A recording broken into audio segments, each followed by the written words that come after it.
allí, los grandes, vamos abriendo nuestras Biblias una vez más en Primera de Juan. Primera de Juan, capítulo 2. Al finalizar el servicio, por favor, los caballeros se quedan acá y los maestros de la escuela dominical, la superintendente necesita verles, así que teniendo una reunión con ella. Primera de Juan, y vamos entonces a leer los primeros 6 versículos, que son los que vamos a considerar hoy día. ¿Lo tienen ya? Muy bien. Dice la palabra del Señor allí en Primera de Juan capítulo 2, versículo 1 al 6. Hijitos míos, estas cosas os escribo para que no pequéis, y si alguno hubiere pecado, abogado tenemos para con el Padre a Jesucristo el justo. Y Él es la propiciación por nuestros pecados. Y no solamente por los nuestros, sino también por los de todo el mundo. Y en esto sabemos que nosotros le conocemos si guardamos sus mandamientos. El que dice yo lo conozco, le conozco, y no guarda sus mandamientos, el tal es mentiroso y la verdad no está en él. Pero el que guarda su palabra, en este verdaderamente el amor de Dios se ha perfeccionado, por eso sabemos que estamos en él. Y el que dice que permanece en él, debe andar como él anduvo. Amén. Que el Señor bendiga esta palabra preciosa realmente. Saben, Juan no estaba necesariamente escribiendo a personas inmaduras en la fe, como en el caso de Pablo allí a Corintios, sino que está escribiéndole a personas que conocían del Señor. Es más, en esta carta vemos bastante doctrina, no digo como lo decíamos el domingo pasado, como romanos, pero vemos bastante, como nosotros decimos, bastante carne, bastante enseñanza sólida. Y necesitamos entonces, por lo tanto, ir escudriñando de a poco, no me quiero apurar en el estudio de esta carta, quiero ir sacándolo el mayor provecho necesario entonces para bendición suya y mi bendición también personal. Y es importante entender que mientras vamos desarrollando este capítulo, Juan está abordando un tema que a él le preocupa muchísimo y estaba afectando sin duda a la iglesia primitiva, y es que habían falsas enseñanzas, falsas doctrinas. Y bueno, hoy en día eso continúa. Han pasado 2000 años de la iglesia y es increíble todavía que estamos plagados de falsas doctrinas. Otra cosa que realmente es importante cuando vamos leyendo las epístolas de Juan, y quiero que lo tengan presente, es que Juan muchas veces no explica todo lo que viene diciendo en la misma porción. Por ahí tenemos que leer las otras cartas y hasta muchas veces tenemos que echar mano al Evangelio para tener entonces un concepto claro, total, pleno entonces de lo que nos viene diciendo. Por eso que muchas veces me han preguntado por allí, bueno, ¿cuál es el mejor comentario, cierto, que podemos estudiar? Sabemos que hay hombres que han sido realmente tocados por el Señor y han escrito unos comentarios que son espectaculares. Hay que tener cuidado, por supuesto, porque unos tienen una cierta doctrina, otros tienen otro tipo de doctrina. Ahora, lo cierto es que para mí no hay mejor comentario de la Biblia que la Biblia misma. Usted pregúntele, y cuando estudiamos todo lo que es la palabra del Señor, de una u otra manera, y se los voy a mostrar hoy día, la palabra del Señor entonces se interpreta a sí misma. Lo que pasa es que hay que estudiar. Ahora, dice ahí Primera de Juan, y entonces vamos a comenzar una vez más con esto, Primera de Juan capítulo 2, versículo 1, y comienza con esas palabras diciendo ahí, hijitos míos.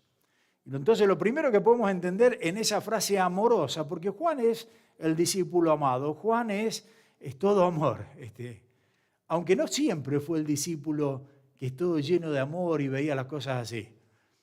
Porque antes de conocer al Señor, cuando el Señor le conoció al principio, les puso hijos de trueno a él y al hermano. O sea que eran picantes estos, era una pimientita, como decimos. Después conoció al Señor y después cambió y todo eso. Pero entonces de hijo de trueno pasa a ser el discípulo amado, ¿no? Ahora dice acá, entonces le les escribe a los creyentes y le dice el motivo por el cual les escribe. En el mismo versículo lo tienen. Hijitos míos, ¿qué dice? Estas cosas os que escribo para que no pequéis, para que no pequéis. Y lo que Juan está diciendo esto, que el objetivo justamente de su carta es animar a los creyentes. Es animar a los creyentes como tú y como yo, porque a que podamos ser capaces de mantenernos firmes en las cosas del Señor y no ceder a esa avalancha de tentaciones que tenemos todos los días, porque prendes la televisión, tenemos tentaciones, vas a la calle, tenés tentaciones, prendes la radio, en todos lados, ¿cierto? Es un mundo realmente caído, como nos dice la palabra. Ahora, es cierto, nos enseña entonces cómo estar firmes en las cosas del Señor. Nosotros pecamos, chocolate por la noticia. Nosotros cerramos, pero no pecamos, y vaya entendiéndome lo que le digo, no pecamos porque tenemos que pecar.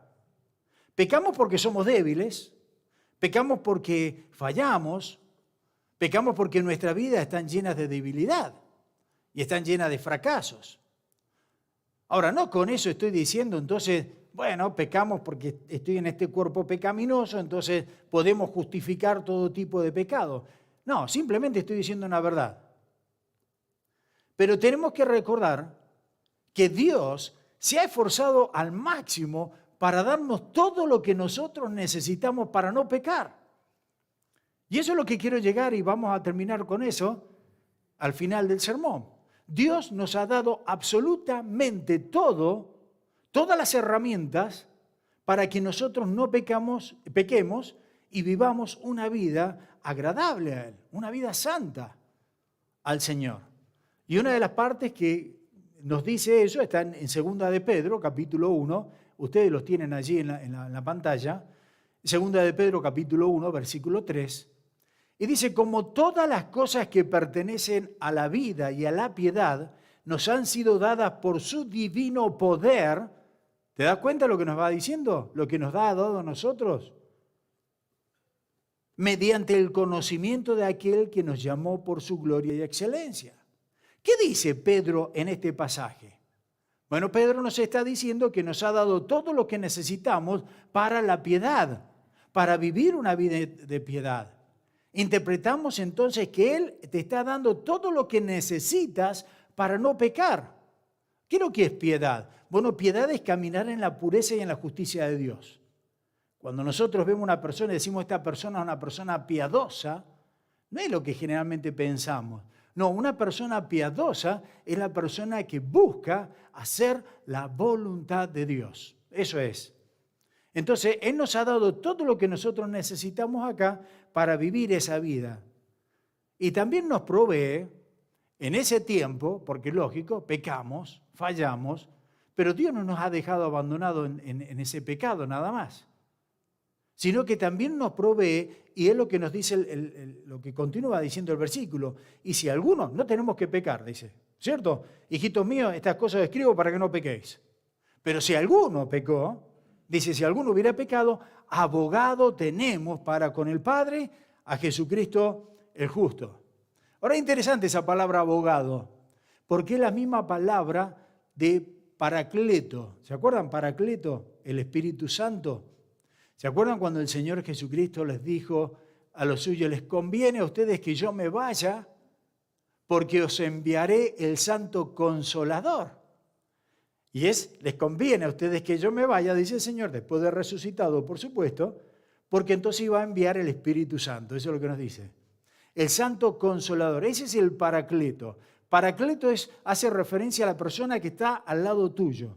¿Se dieron cuenta, por ejemplo, bueno, acá todos alguna vez hemos tenido hijos o hemos sido niños, pero se dieron cuenta que cuando la criatura va a empezar a caminar, el papá o la mamá lo toma de las manitos y empieza a caminar así, te va ahí, y lo va llevando y le está enseñando, da el primer pasito, el segundo pasito. En ese caso, el papá es el Paracleto, es el ayudante, es el que le enseña a andar en bicicleta, es el que le enseña a hablar, el que le enseña, ¿cierto?, lo educa. Eso es. Y eso es básicamente lo que nos dice que es el Espíritu Santo en nosotros. El Espíritu Santo nos enseña, el Espíritu Santo nos redarguye, el Espíritu Santo te ilumina, ¿cierto? Y te va dando, te enseña la palabra, entre otras cosas. Así que la misma palabra, paracleto, en este caso no hace alusión al Espíritu Santo. En aquel tiempo se usaba también en lo que es el sistema legal de la antigüedad para describir a la persona que cuando había un acusado, la persona entonces iba y lo defendía. Lo que nosotros conocemos ahora como un abogado, ¿cierto? Eso es. Un abogado defiende a aquel que es acusado. Así que eso es lo que nos está diciendo acá. Juan nos dice que no se refiere al Paracleto Espíritu Santo, pero sí se refiere, la misma palabra, al abogado, el que está al lado tuyo para defenderte. Entonces, que ahí hace referencia entonces a nuestro Señor Jesucristo. Y esto me encanta. Yo no sé tú, hermano, si estás disfrutando de esto, pero yo cuando leo ahí que el Señor Jesucristo es mi abogado, el Señor Jesucristo es mi defensor, para mí es algo maravilloso, porque no hay manera que yo pueda perder. Tengo el mejor abogado del mundo, tengo el mejor defensor del mundo. Ahora piensen en eso. Juan dice que pecamos, pero tenemos un abogado, el quien o cual habla delante del Padre por nosotros. Ahora, significa que cada vez que pecamos, entonces va el Señor Jesucristo a la presencia del Padre y le dice, pará, papá, espérate un minutito, no lo castigues, no le hagas nada, este me pertenece. ¿Es eso lo que está diciendo ahí? No quiero que se queden con esa impresión de que cada vez que nosotros pecamos tiene que ir el Señor, si no, está en un iría y venía todo el tiempo. Porque yo peco un montón de veces, tú lo mismo, entonces se imaginan lo que sería eso. No quiero que se queden con esa impresión. La idea de lo que nos está diciendo acá, que el Señor es nuestro Paracleto, la idea es que estamos bajo la sangre de Jesucristo y esa sangre constantemente está a nuestro favor. Eso es lo que nos está diciendo allí. La sangre que Jesucristo sacrificó, la sangre que Él derramó en la cruz, habla constantemente y perpetuamente en nombre nuestro. Habla en nombre de aquellos que hemos confiado, por supuesto, no de todo el mundo, sino aquellos que somos hijos de Dios, que hemos confiado, hemos aceptado a Cristo Jesús como Señor y Salvador. Así que esa sangre habla constantemente de perdón. Y esa es la defensa que Jesús nos da ante el Padre. Y yo no sé de ti, pero cuando yo estoy estudiando esto, acá me habla de consuelo, me habla de ánimo, me habla de fortaleza, el hecho de que Dios nunca se va a sorprender porque diga, ay, este pibe metió la pata, esta vez y no sé si lo voy a perdonar. Dios no le sorprende tu falta, ni le sorprende lo que hiciste, ni lo que haces, ni lo que vas a hacer. Por eso Dios ya conoce todo. Dios ya conoce todos los baches de tu camino. Pero lo que a mí realmente siempre me impresionó es que a pesar de que Dios sabe que he pecado, que peco y voy a seguir pecando hasta que esté en su presencia y que tengo un camino que es tan lleno de baches, como le digo, a pesar de eso Dios todavía me ama. Y a pesar de tus fallas, a pesar de tus errores, a pesar de tus fracasos, Dios todavía te ama. Y te ama con un amor que dice es un amor eterno. No es un amor que está basado en lo que tú haces, sino está basado en Él mismo, que Él es amor. Por eso me gustó leer la primera porción antes que comenzáramos el servicio, de que Dios es amor. Ahora Juan continúa diciendo, miren versículo 2. Versículo 2. Y Él es la propiciación por nuestros pecados. Ahora, esta es una palabra que no usamos nosotros frecuentemente en la charla, ¿cierto? Cuando decimos esto es la propiciación, o que nunca usamos esa palabra. Pero la palabra propiciación, en realidad, se traduce como sacrificio expiatorio. Eso es, en la versión de Reina Valera. Yo tengo la Reina Valera del 60. Pero incluso si no entiendes lo que significa la palabra expiación en este caso, esencialmente significa evitar la ira. Expiación significa evitar la ira. Ahora, la palabra propiciación lleva la idea de aplacar o satisfacer, concretamente hacia Dios. Algo que aplaca o satisface entonces a Dios, para que Dios no largue toda su ira, ¿cierto? La propiciación es un acto entonces por el cual dos personas, ahí tenemos una, por ejemplo, nosotros, y el Señor, apacigua la ira de Dios para que no caiga sobre nosotros. La ira de Dios es algo terrible, es algo aterrador. Si este mundo que estamos viviendo tuviera idea de lo que es Dios y caer en las manos de Dios, bueno, la palabra lo dice, ¡ay, aquel que cae en las manos de Dios porque es fuego consumidor! Este mundo que se goza en el pecado no tiene ni idea el día que esté delante de Dios lo que va a hacer eso. No tienen idea, lo toman a Dios como, ¿cierto? Como cualquiera. No, total, Dios es amor, Dios. No, pero Dios es justo, sin duda. Y Dios, la ira de Dios está justamente impregnada en él por el tema de la santidad, de la pureza de Dios. Dios es un ser totalmente puro y no tiene nada que ver, y no puede tener nada que ver con el pecado. Dios rechaza eso. Y solo aquellos que hemos estado y estamos cubiertos bajo la sangre de Cristo, aquellos que hemos aceptado ese sacrificio del Señor, es que estamos nosotros seguros de no recibir la ira de Dios, el castigo de Dios por el pecado. Dice Romanos 5:9, pues mucho más, estando ya justificados en su sangre, por él seremos salvos de la ira de Dios. ¿Por qué? Por esa sangre entonces, esa propiciación de Cristo que nos cubre con su sangre y entonces nos evita, aplaca la ira de Dios sobre nosotros. La ira de Dios es la respuesta natural, si se quiere, de Dios hacia el pecado. Necesitamos entender que el pecado despierta la ira de Dios. Eso es algo natural como el amor de Dios. Dios es puro. Ahora, no puede hacer otra cosa Dios, que es un Dios justo, no puede hacer otra cosa que tener ira. En otras palabras, apartó, dice Jesucristo, la ira de Dios sobre nosotros, de modo que la ira ya no cae sobre nosotros, sobre el creyente. Pero ¿sobre quién cae la ira de Dios entonces? Bueno, cayó sobre su Hijo, en ese sacrificio que Cristo hizo en la cruz entonces por cada uno de nosotros. Y esta es una de las razones por las que creo personalmente, no sé si estarás de acuerdo conmigo o no, pero justamente de que el Señor nos libra de la ira de Dios, es por lo cual yo creo entonces que el Señor va a venir antes de que comience la tribulación. Antes de que la ira, el tiempo de tribulación es la ira de Dios derramada a este mundo, castigando por el pecado. Bueno, por eso es que pienso en manera personal que Dios nos va a llevar, como nos dice Tesalonicenses, ¿cierto?, antes de que Él derrame su ira sobre la tierra. Ya el Hijo de Dios no puede recibir la ira de Dios. Ahora, ¿por qué no estamos designados bajo la ira? Bueno, porque Jesucristo, Él ha evitado la ira de Dios exponiéndose Él mismo. Él se hizo pecado por nosotros. Él se hizo maldición cuando lo colgaron en un madero. El Señor recibió todo el castigo que tú y yo merecíamos. Y eso es lo que Juan nos está recordando acá, justamente eso. Entonces ustedes podrían decir, bueno, pastor, pero ¿qué pasa cuando yo peco y me siento condenado? Ya lo hemos estado viendo en estos domingos. Que hay veces que Dios me perdona, no hay veces, siempre que yo me arrepiento, Dios me perdona. Y no hay duda de eso, Él mismo me lo dice. Pero ¿qué pasa cuando ese pecado después vuelve? Y a mí me ha pasado cantidad de veces. Por ahí algún pecado, algo que ya le habíamos confesado al Señor y en determinado momento, determinadas circunstancias, viene de nuevo y dice, pero parece que estoy condenado.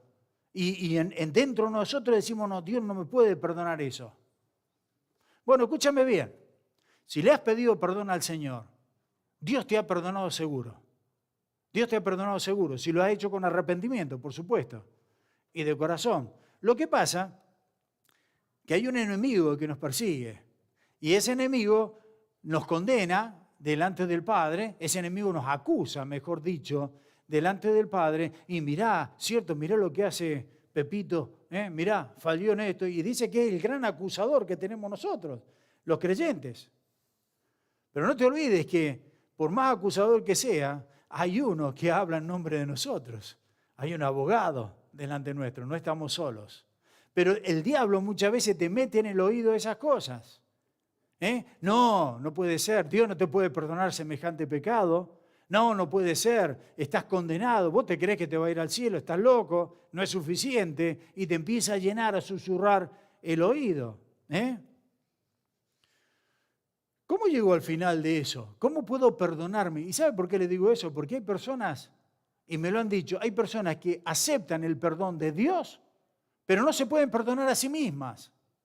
¿O no? Y se parece ridículo, ¿no?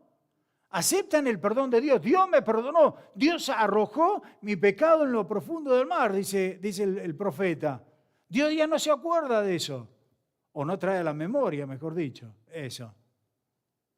Pero yo todavía me acuerdo. ¿Qué hago entonces así? Bueno, en primer lugar, te lo voy a decir en palabra fácil.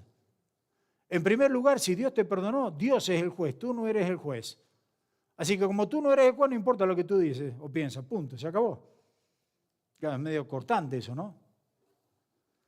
Pero por el otro lado, no te pongas a escuchar al enemigo, escucha a Dios.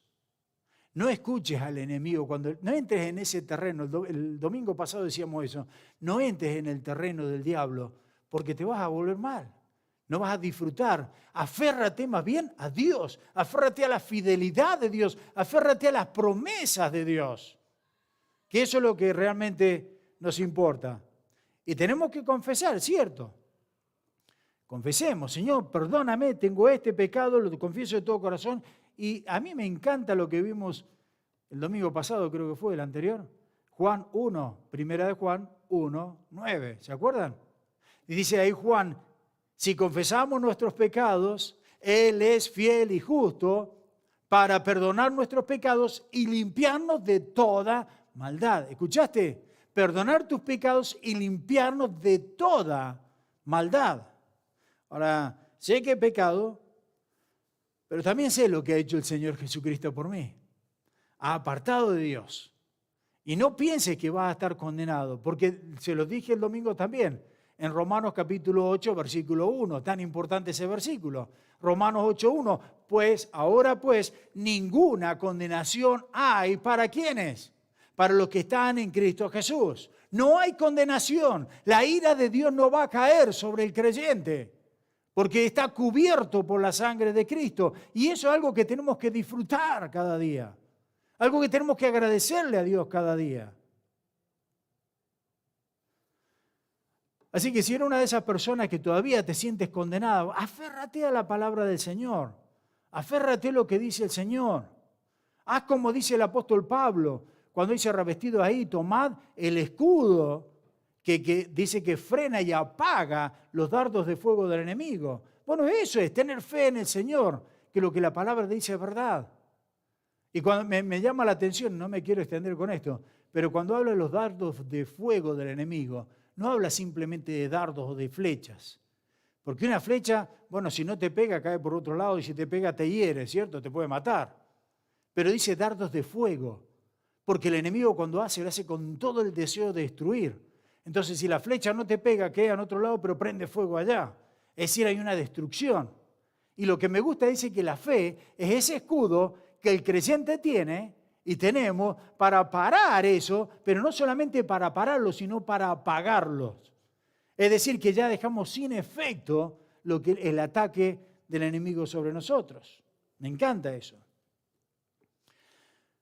Bueno, estoy firme entonces en Jesús y esa es Él es la propiciación por nuestros pecados y de todos los que Él creen.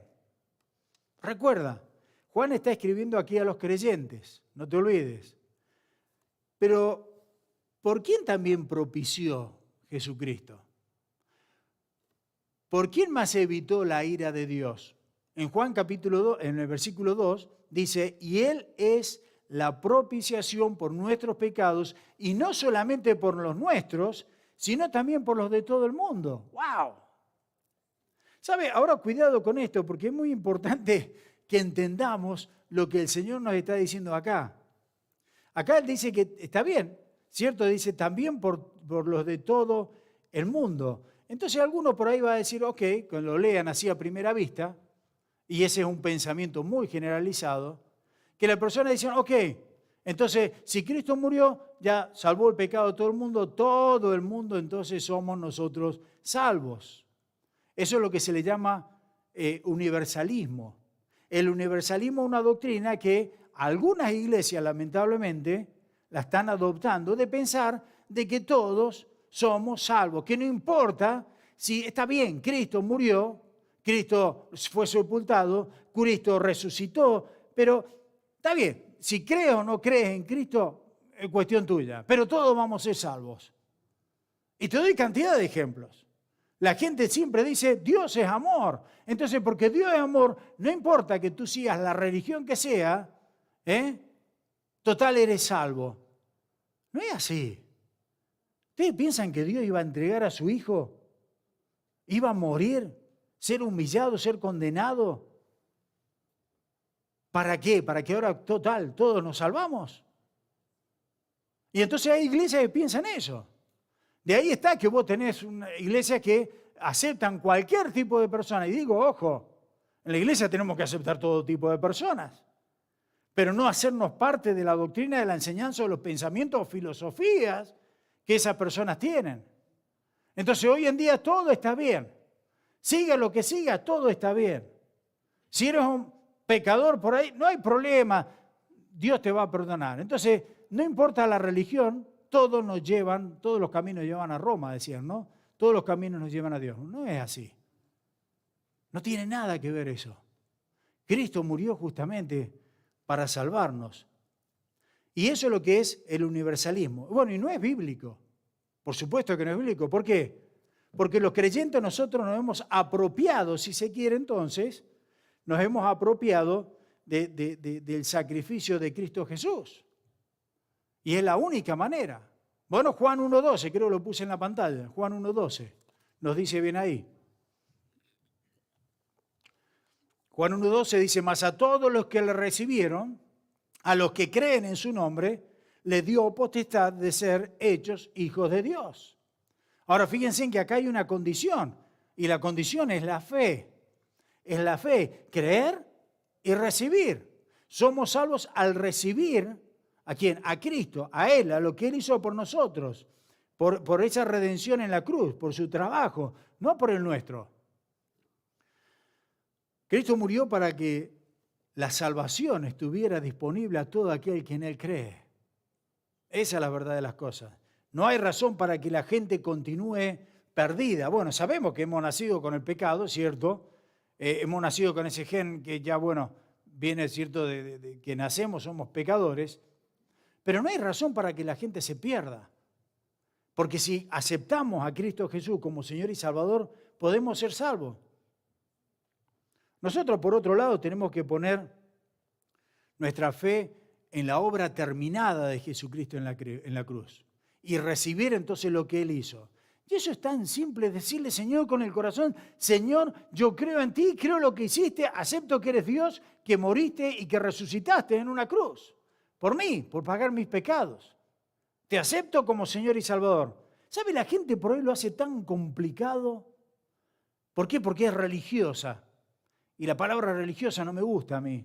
Porque es todo lo que la persona quiere hacer para agradar a Dios. Y sabes, no hay absolutamente nada que tú puedas hacer para agradar a Dios. Si somos pecados, y el pecado, la paga del pecado es la muerte.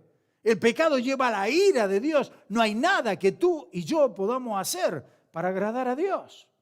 Por eso es que le estamos hablando de la propiciación, de la sangre de Cristo que nos cubre. Y algunos dicen, ¿por qué es tan fácil? Claro, es tan fácil. ¿Cómo hago yo para creer y recibir?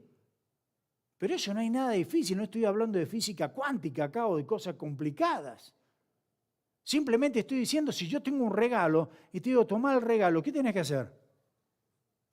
Estirar los brazos y decir gracias y ya te apoderás de ese regalo. Es lo que Cristo está haciendo. Abre sus brazos y dice, acá tengo el regalo de la vida eterna. ¿Qué tenés que hacer? Simplemente por fe, aceptarlo. Decirlo acepto. Listo. Versículo 3. Y en esto sabemos que nosotros le conocemos, si guardamos sus mandamientos. Ahora, quiero detenerme un poquito acá. Porque lo que Juan va a hacer, y lo va a hacer prácticamente por el resto del capítulo, nos va a dar algunas formas, ¿cierto?, que nosotros podemos ver si realmente estamos en Cristo o no estamos en Cristo. Claro, no me gustaría decirte, mirá, acá Juan te va a decir si sos o no sos creyente. No, es medio duro decirlo así, ¿no? ¿Y te querés más duro? Bueno, acá Juan te va a decir si te vas para el infierno o te vas para el cielo. Bueno, más duro todavía. No. Pero acá nos va a dar unos métodos para que nosotros entendamos si realmente estamos en Cristo. ¿Ok? Dice, y en esto sabemos que nosotros le conocemos si guardamos sus mandamientos. Y este versículo se trata de tener confianza en la seguridad que el Señor nos ha dado. De no dudar de la salvación que Cristo nos ha dado. Y Juan dice que es posible saber y tener confianza de que nosotros pertenecemos al Señor, de que nosotros somos del Señor. Y lo primero que nos dice acá es justamente que la evidencia de eso es una vida cambiada. Y nos dice de esta manera, y en esto sabemos que nosotros le conocemos si guardamos sus mandamientos. ¿Qué quiere decir eso con eso? ¿Qué quiere decir con guardar sus mandamientos? Porque hay personas que escuchan o ven la palabra los 10 mandamientos, por ejemplo, y llegan a la conclusión, como creo que la mayoría de nosotros hemos llegado antes, llegan a la conclusión de que tenemos que obedecer los 10 mandamientos para poder ser salvos. Tenemos que obedecer los 10 mandamientos para poder ir al cielo. Mirá, Romanos, no me voy a extender en esto, pero en Romanos el Señor dice que los 10 mandamientos o los mandamientos de Dios fueron dados para que el hombre conozca que es pecador. En otras palabras, Dios nos pone límites para que nosotros al romper y no poder cumplir con esos límites te des cuenta que fallamos. ¿Cómo te das cuenta que fallamos cuando vamos manejando y hay un cartel grandote rojo que dice stop, ¿cierto? Pare. Y vos pasás de largo, ¿y qué pasa? Te agarra la policía, qué feo que ve la lucecita esa roja atrás, ¿no? Y te para la policía y te dice, señora, ¿usted tenía un stop ahí? No, pero yo, ¿paraste? No, no paraste. ¡Pum! Ahí te cayó. Bueno, Dios hace más o menos lo mismo, hizo lo mismo. Dios nos dio los mandamientos para que cuando tú los rompieras, te dieras cuenta que no eres perfecto. Te dieras cuenta que eras pecador. Para eso Dios hizo los 10 mandamientos. Porque a través de la ley, entonces nos damos cuenta que somos pecadores y que necesitamos entonces de un Salvador. Ahora, algunos piensan así. Por supuesto que no somos salvos porque si fuéramos salvos por cumplir, una que no lo podemos cumplir, pero si fuéramos salvos seríamos por obras. Ahora, ¿qué estoy diciendo? ¿Que tengo que descartar los 10 mandamientos? ¿Estoy diciendo que deberíamos rechazar lo que Dios nos dio a través de esos 10 mandamientos? No. Me pregunto si alguien piensa así, ¿cómo llegó a esa conclusión? Bueno, podrá decir, bueno, dijiste que los 10 mandamientos no son importantes. No, yo no dije nunca que los 10 mandamientos no son importantes. Y estoy tratando de tener un diálogo porque por ahí has dicho, pero el pastor dijo. No, pará, el pastor no dijo. Cuidado. Lo que estoy diciendo es que los 10 mandamientos no te pueden salvar. Eso es lo que estoy diciendo. Los 10 mandamientos no te pueden salvar. Los 10 mandamientos son maravillosos. Bueno, Pablo, ahí escribiendo en el libro de Romanos, nos dice que no hay nada de malo en la ley. No hay nada de malo en los mandamientos. Lo malo lo tenemos nosotros. La ley es buena. La ley es genial. Viene de Dios. Somos nosotros los que tenemos el problema en guardar esos 10 mandamientos. Pero tenemos que entender bien a qué se refiere con lo de la ley y eso. Porque también déjenme aclararles algo. Cuando nosotros miramos, por ejemplo, en el caso de los mandamientos de Dios, algunos de los 10 mandamientos son morales y otros son ceremoniales. ¿Sabían eso ustedes? ¿Han notado eso en las Escrituras? Muchos se equivocan porque no hacen la distinción entre los mandamientos. Y es por eso que decimos cosas como, bueno, en el nuevo pacto o bajo el nuevo pacto, a nosotros no se nos ordena guardar el día sábado, por ejemplo. Pero está en los 10 mandamientos. No se nos ordena guardar el día sábado, como se le ordenó, por ejemplo, a Israel en el antiguo pacto. Guardamos el sábado, de hecho. Guardamos el sábado, pero lo hacemos por fe. Ahora, guardamos todos los mandamientos por fe ahora. Jesús es nuestro descanso sabático, si se quiere. Estamos descansando de nuestros trabajos y estamos confiando en Él. Y de esa manera nosotros guardamos el sábado. Y luego van a haber otros mandamientos. No matarás. Y uno dice, bueno, ese es fácil. No mato, ¿cierto? No voy a matar una persona. Hay tantas maneras de matar. Tenemos que aprender a ver qué es lo que Dios dice. Porque podemos matar a personas en vida. Podemos matar el testimonio de una persona también. No me quiero ir por ese lado, pero hay que tener mucho cuidado, hay que tener discernimiento de lo que Dios nos está diciendo en esa palabra. Ahora entendamos, hermanos, algo, que cuando se trata de la ley de Dios, el dador de la ley, que es Dios nos da la ley, el que hizo los 10 mandamientos, ahora ese dador, ese creador de los 10 mandamientos, ahora vive dentro tuyo. ¿Te has puesto a pensar en eso? ¿Entiendes lo que te estoy diciendo? ¿Entiendes las implicaciones que tiene que el autor de los 10 mandamientos ahora vive dentro tuyo? El que dijo y creó los 10 mandamientos ahora es una influencia dentro tuyo. Y ese Dios mismo es el que está impactando tu vida. ¿Qué te quiero decir? Los 10 mandamientos ya para nosotros no es una ley externa, no es algo de afuera. Los mandamientos del Señor es algo interno, es dentro nuestro. Dios lo ha escrito y lo ha escrito ahí en nuestros corazones. ¿Dónde saco semejante cosa? Jeremías 31:33. Lo tienen en la pantalla. Pero este es el pacto que haré con la casa de Israel después de aquellos días, dice Jehová. Daré mi ley en su mente, y escuche, y las escribiré en su corazón, y yo seré por ellos Dios, y ellos me serán por pueblo. Así que tú y yo no necesitamos más leyes externas. ¿Por qué? Porque están dentro nuestro. Ya no hay no harás tal cosa. No, ya no lo quiero hacer, porque lo tengo dentro mío. Ya no lo quiero hacer, no quiero ni siquiera pensar en eso. Él ha escrito en nuestros corazones esa ley. Y eso significa, hermano, que cuando tú tienes a Cristo Jesús viviendo en tu corazón, va a cambiar tu manera de vivir. Y eso es lo que Juan nos está diciendo acá. Va a ser diferente. Tienes que ser diferente, no queda otra. Y dice ahí, en esto sabemos, en esto conocemos que somos, y en esto sabemos que nosotros le conocemos si guardamos sus mandamientos. En otras palabras, lo que Juan está diciendo acá, que hemos llegado a conocerlo al Señor en el corazón, cuando nosotros vemos que cambiamos también. Y eso es lo que Juan está diciendo. En esto sabemos nosotros que le conocemos si guardamos sus mandamientos.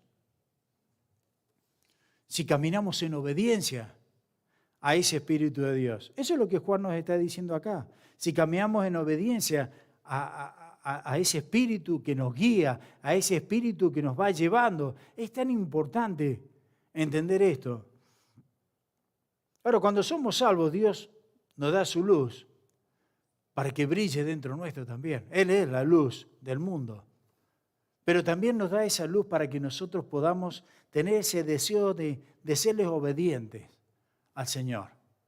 ¿Sabe lo que está diciendo Juan en otras palabras acá? Mire, simplemente ahora cuando yo entiendo que el dador de la ley y que Él me termina con la ira de Dios, me cubre con su sangre y todo lo que significa lo que estamos viendo, simplemente amo a Jesús. Ahora por amor a todo lo que Él hizo, y lo leíamos al principio, no amamos a Dios porque Él nos amó primero, ¿cierto? Pero amo a Jesús justamente por lo que Él hizo. Amo su palabra. Ahora quiero complacerle. Ahora quiero hacer las cosas bien para Él, para darle gloria a Él. ¿De dónde viene eso? ¿Crees que viene de ti mismo? No. Eso viene del mismo Señor, ¿cierto? A través de su Espíritu. Ahora quiero solamente trabajar para el Señor, quiero servirle al Señor, quiero amarle al Señor, quiero darle gloria al Señor, quiero que mi vida redunde, es como algo que dentro de uno, ¿cierto? Está en ebullición, quiero hacer todo para Dios. Y eso realmente cuando entendemos lo que significa todo esto y lo que Cristo ha hecho en cada uno de nosotros. En el versículo 4 él dice, y el que dice, yo le conozco y no guarda sus mandamientos, el tal es mentiroso y la verdad no está en él. En otras palabras, no existe ese deseo de caminar en obediencia, ¿cierto?, a su palabra y, como dice acá, yo conozco, sí, yo conozco, pero no lo practico. Está diciendo una cosa, pero está haciendo otra cosa. Y entonces cuando dice eso, bueno, dice simplemente, el tal es un mentiroso, es un hipócrita. Dice, la verdad no está bien en él. Por supuesto que no. Y el versículo 5, pero el que guarda su palabra, y esta es otra palabra de decir el que obedece los mandamientos, el que guarda los mandamientos, en este, miren ese versículo 5 que interesante, pero el que guarda su palabra, en este, una vez más, en el interior de esa persona. ¿Te das cuenta que no es algo exterior, sino es interior? En el interior de esa persona, del creyente, verdaderamente el amor de Dios se ha perfeccionado. Es dentro del creyente. Cuando tú demuestras amar a Dios, es cuando tú le obedeces a Dios. Recuerden lo que dijo el Señor Jesucristo. Ahí creo que lo puse en la pantalla también, Lucas capítulo 6, versículo 46. ¿Por qué me llamáis Señor, Señor, y no hacéis lo que yo os digo? Es muy fácil hablar de Dios, es muy fácil pensar de Dios, es muy fácil ir, ¿cierto?, con la Biblia debajo del brazo y que los vecinos me vean que voy a la iglesia. Pero el asunto no es eso solamente. El asunto es vivir al Señor. El asunto es practicar la palabra. La palabra es viva y eficaz. El asunto es que yo pueda amar al Señor, que yo pueda obedecer al Señor, que yo pueda hacer todo para la gloria de Dios. Ese es el asunto. ¿Por qué? Por amor. Porque Él me amó primero. Versículo 5, en la parte B. Por eso sabemos que estamos en Él. Pregunta, ¿estás en el Señor? Versículo 6. El que dice que permanece en Él debe andar como Él anduvo. En otras palabras, debe ser influenciado en la vida diaria por el Espíritu Santo que vive en Él. Así que me encanta acá como Juan lo pone y nos ayuda a entender qué quiere decir guardar los mandamientos. Entonces, guardar los mandamientos. Él va a hablar sobre todo lo que significa entonces obedecer. Obedecer. Ahora observe de nuevo el versículo 6. El que dice que permanece en Él debe andar como Él anduvo. Significa no solo caminar, y quiero que abran la mente, como dije el domingo pasado, me ha dado risa porque me salió nada más, paren las antenitas, pero quiero que presten atención acá, porque cuando dice el Señor andar en Él, uno dice, bueno, es todo lo que la palabra nos dice, ¿cierto? Por supuesto. Pero también andar en Él en las cosas que la Biblia nos dice. Ups, ¿qué está diciendo el pastor? Bueno, te voy a explicar un poquito eso. Por ejemplo, muchas veces me han dicho, pastor, ¿qué dice la Biblia con respecto a tal y tal cosa?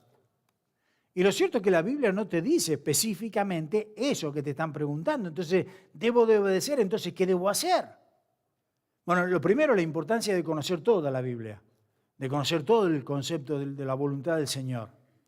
¿Cierto? Pero en la Biblia nosotros tenemos, ya lo hemos hablado muchas veces, tenemos algo que sea, o dos elementos, uno que se llaman preceptos o mandamientos y otro que son los principios. Preceptos o mandamientos y principios.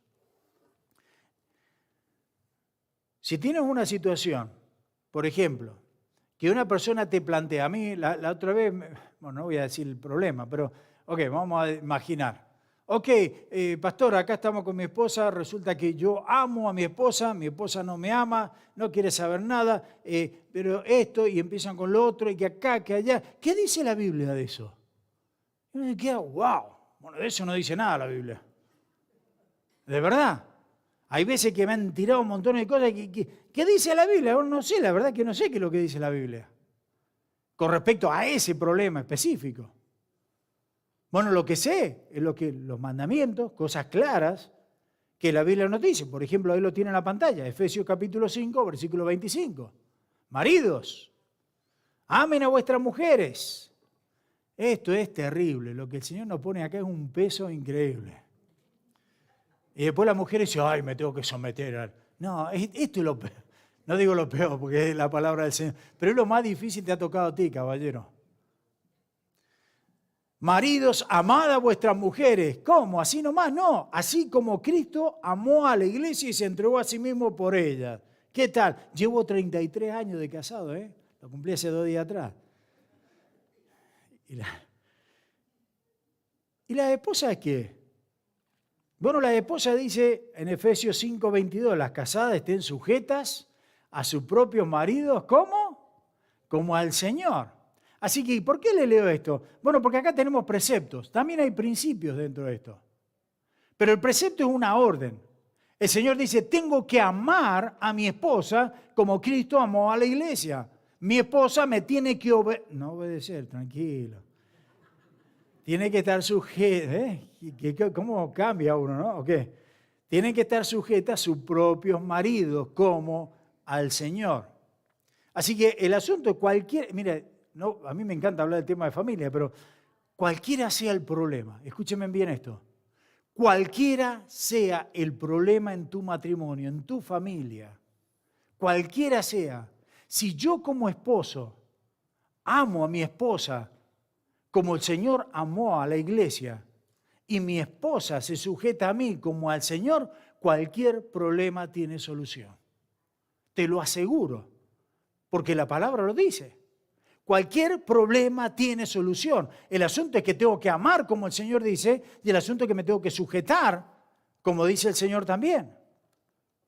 Así que hay cosas, yo entiendo, hay cosas que la Biblia no te lo dice. Entonces, ¿cómo puedo hacer algo obediente a algo que la Biblia no me lo dice? La Biblia no te dice no fumarás. Y ya muchas veces le he dado ese mismo ejemplo. La Biblia no dice no te drogarás. ¿Dónde voy a buscar si en la Biblia no te lo dice? No, ¿cómo me va a decir? No me dice que no me drogue, no me dice que no fume, no me dice que no te agregues ni te quites parte de tu cuerpo y todo lo que quieras poner. No dice eso la Biblia. Bueno, indudablemente tenemos entonces preceptos, mandamientos, pero también hay principios que yo puedo sacar del contexto de la Biblia para aplicarlo en esos casos fundamentales. En esos casos donde no tengo entonces una explicación. ¿Me siguen? Les voy a dar el ejemplo que siempre les doy. Recién hablamos de parar en un stop. Dios nos ha dado principios y nos ha dado preceptos. Un precepto, un mandamiento, hablando ya de nuevo con el ejemplo de manejar, es para, un stop, un precepto, un mandamiento es 100 kilómetros por hora máxima, u 80 o lo que sea, y no puedes pasar eso. Eso es un mandamiento. Si tú lo pasas, vas a pagar el ticket, vas a pagar las consecuencias de pasarlo. Pero eso es lo que Dios te dice, ama, haz esto, haz lo otro. Esas cosas las tenemos bien en clara. El asunto es cuando me habla de los principios. Cosas, situaciones como la que te digo, bueno, no, me puedo drogar, puedo fumar. Bueno, usa el principio bíblico. El principio bíblico, aunque dice no te drogues, no dice la Biblia no te drogues, pero el principio bíblico me dice el cuerpo no me pertenece. El cuerpo es de Dios. El cuerpo es el templo del Espíritu Santo. Entonces, si es el templo del Espíritu Santo, ¿qué estás echando el incienso con la droga ahí, el humo? No, estás contaminando algo que no es tuyo. ¿Me explico? Bueno, vamos al ejemplo de nuevo. Si yo voy manejando, y hoy día, la semana pasada, hace unos días, fuimos a London a ver a la familia, y cuando venían decía construcción. Y es cierto, acá muchas veces te ponen construcción, el cartelito, si venías a 100, te ponen 80. Y hay veces que dice simplemente construcción y está el cartelito, obreros trabajando. Entonces yo voy manejando y digo, oh, ¿qué pasó? ¿Qué hago? Porque acá no me dice a 100 kilómetros, no me dice a 50, no me dice a 40. ¿Qué velocidad voy? Bueno, usa los principios. ¿Cuál es? Precaución. Bueno, si no hay gente trabajando, bueno, podés ir despacio, que sea 80. Pero si ya ves los hombres que están trabajando en la orilla, bueno, bajá la velocidad. Bajala más, bajala a 50. Ahora el policía no te va a decir, oh, anduviste a 50 o a 60. No. Simplemente te decía obreros trabajando. ¿Me explico lo que le estoy diciendo? Y eso es lo importante acá. ¿Sabe? La Biblia, si la Biblia cubriera todas las circunstancias y tuviera que darnos todos los detalles de la vida, tú no tendrías entonces la Biblia en el regazo, ahí en las piernas. Necesitaría una biblioteca. ¿Cómo harías para eso? Ahora tengo que ir terminando. Pero quiero citar de nuevo, para terminar, versículo 1. Hijitos míos, que es el propósito que Juan nos dice. Hijitos míos, estas cosas os escribo para que no pequéis. Y si alguno hubiera pecado, abogado tenemos para con el Padre, a Jesucristo el justo. Hermano, déjame decirte algo. Y créeme que se lo digo con todo el corazón y con plena convicción.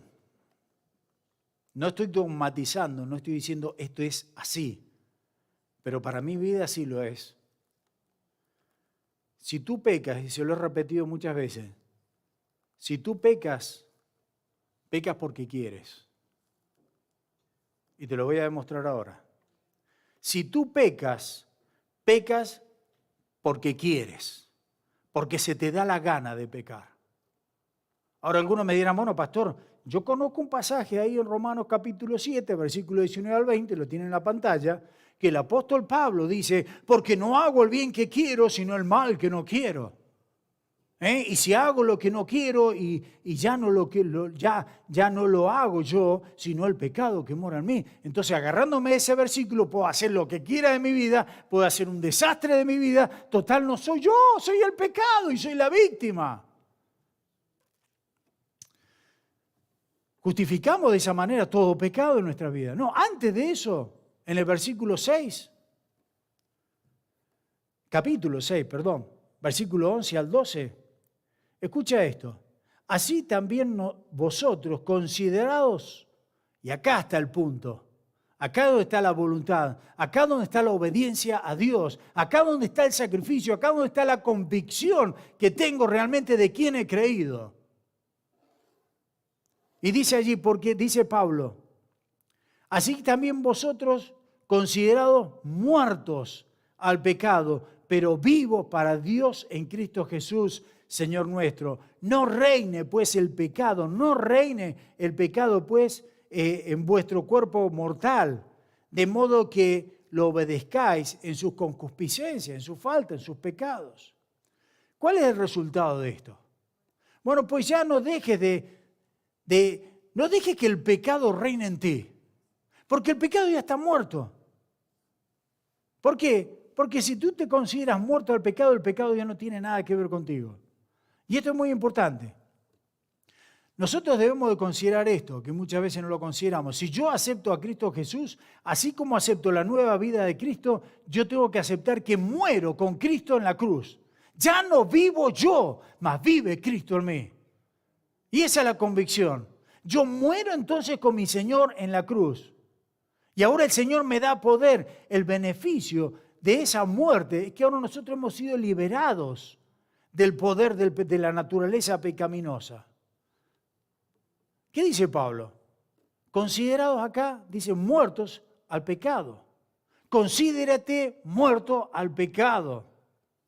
Créelo. Cree que cuando viniste a Cristo la naturaleza pecaminosa ahora ya no fue entregada al pecado para controlarte. Ahora no. Cuando Cristo muere en la cruz y resucita, Cristo ahora terminó con la muerte y terminó con el pecado.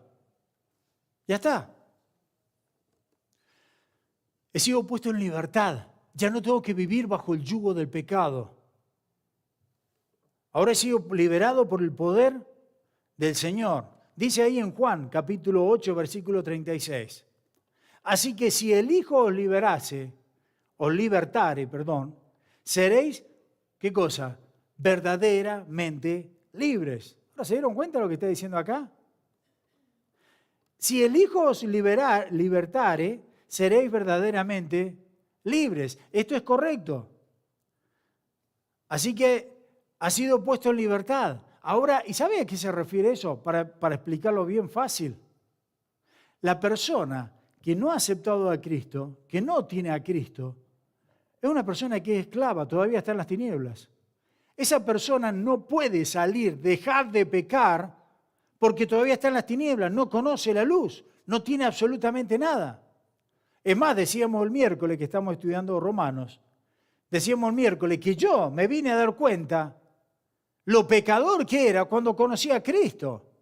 Antes era un flor de tipo, no tenía problema con nada, hacía todo lo que quería y no tenía ningún drama, todo estaba bien. Pero cuando conocí la luz de Cristo, ahí me di cuenta que era un pecador. Y ahora el Señor me dice acá, lo que necesito, ¿sabes qué es lo que es? Es justamente eso. El poder de entender que ahora soy libre. Y soy libre para decirle a cualquier pecado o cualquier tentación, no, hasta acá llegaste, no lo hago. El problema es que, como dijo algún tío por ahí, el pecado es sabroso, y se lo he dicho varias veces, ¿no? Entonces nos gusta caer en pecado, pero en realidad no es así. Tenemos la libertad en Cristo para no pecar. Dígame, ¿son libres o todavía somos esclavos? Y esa es obediencia por fe, en realidad lo que nos está diciendo acá. Así que cuando dice, hijitos míos, estas cosas escribo para que no pequéis, Dios nos ha dado todo para no pecar. El asunto es que tenemos que estar en Cristo y el asunto es que tenemos que obedecer por fe, entonces. Y tenemos libertad para decirle al pecado, no, güey, hasta acá llegaste. Hasta acá llegaste. Soy libre en Cristo.